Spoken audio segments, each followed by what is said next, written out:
Jun și junețe, oaspeți ai săliți, junii din satul Rod, alături de junii Mărginimii, am venit aici, în această așezare binecuvântată de natură și frumusețată de oameni. Orașul Săliște, cum îl știți cu toții, capitala spirituală a Mărginimii, dăinuiește de când e lumea pe un picior de plai la poalele munților Cibinului, păstrându-și alianța la granița dintre legendă și istorie. Portul românesc, deosebit de frumos, regăsindu-și imaginea românului, mândru, harnic și înțelept. Ceata junilor din satul Rod vă urează un an nou fericit. Vreți să mulțumesc?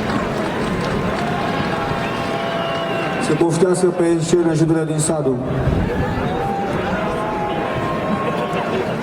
Urmează Râul Sadului.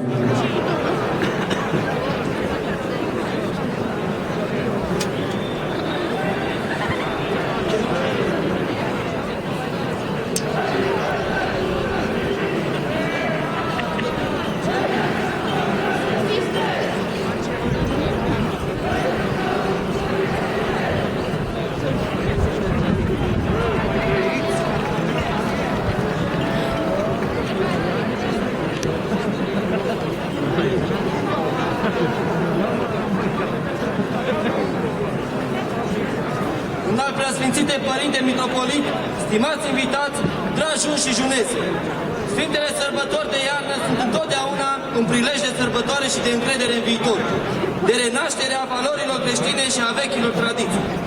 Acest lucru este foarte bine pus în valoare de către junii cetelor din comunele Mărginimii și expus azi aici în capitala spirituală a Mărginimii ca un tablou. Suntem mândri că suntem parte a acestui peisaj mirific, dar totodată că reprezentăm cu cinste comuna Sadu. Obiceiurile strămoșești și mai ales vechile colinde vestesc de parcă și transpun în timp nașterea Mântuitorului nostru Iisus Hristos, una din cele mai mari sărbători creștine de peste an. Suntem o parte a segmentului culturii românești, care păstrează neștirbită și parcă tot mai vie originalitatea tradițiilor populare sătești, o emblemă națională cu care ne mândrim. Suntem mărul de aur al României. Mulțumim gazdelor pentru invitație, iar dumneavoastră, dragilor mărginești și invitați, vă transmitem cele mai calde urări de sănătate, spor și ajutor, iar la anul care vine să ne vedem toți cu bine! Să poftească pe scenă judurile din Râul Sadului. Urmează Galeșul de Argeș.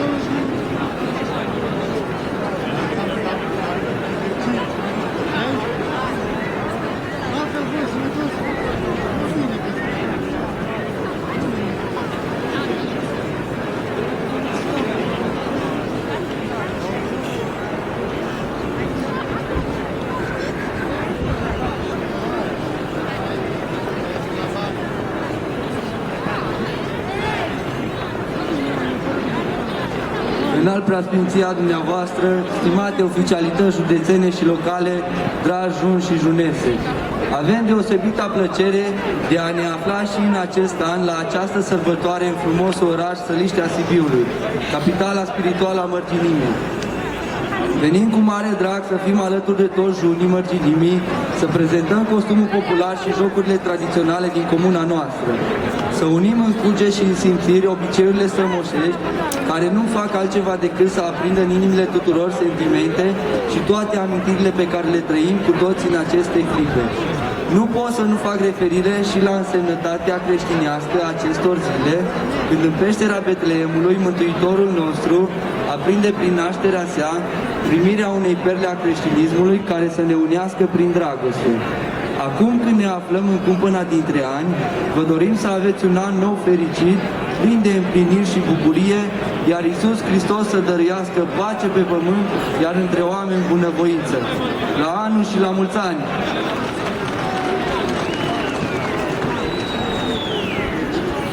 Să poftească pe scenă județele de Gale și de Argeș. Urmează Gura Râului.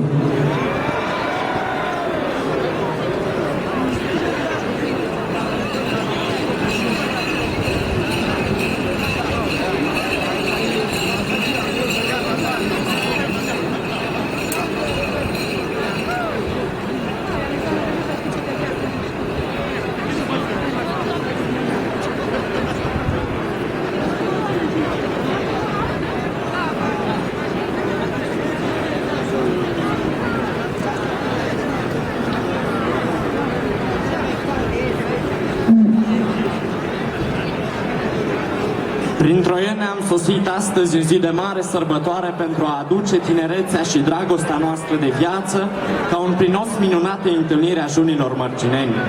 Ne-am părăsit pentru câteva ceasuri satul nostru de la poalele Făgărașului, refăcând drumul bătătorit cândva de strămoșii noștri și ai voștri.